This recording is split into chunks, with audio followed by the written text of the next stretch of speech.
Il existe un certain type de personnes qui s'éloignent de plus en plus de ses parents en grandissant. Elles ne partagent pas ses difficultés, ses joies ou ses rêves. Pour elles, la maison n'est pas un lieu de réconfort. C'est une source de douleur. Elle peut passer des semaines, voire des mois, sans appeler ses parents. Et quand elle le fait, cela ressemble à une corvée, une case à cocher plutôt qu'un lien à chérir. Elle préfère se confier à des étrangers plutôt qu'à sa propre famille. D'un point de vue psychologique, cela s'appelle l'attachement évitant. Ces personnes accordent la plus grande importance à l'indépendance. Elles considèrent que dépendre des autres est une faiblesse. Et lorsque les relations deviennent trop proches, elles s'éloignent. Cet éloignement trouve souvent son origine dans l'enfance. Pour certains, cela commence avec un parent qui ne semblait jamais se soucier d'eux. Un briseur de joie, peu importe ce qu'ils accomplissaient, ce n'était jamais suffisant. Une bonne note?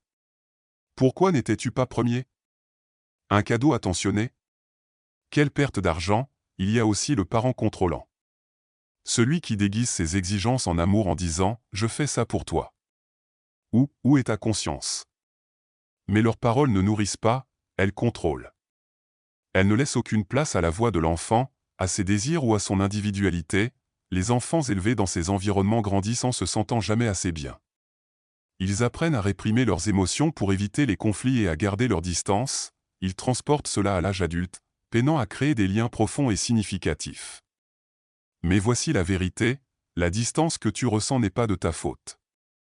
Les murs que tu as construits étaient autrefois un moyen de te protéger.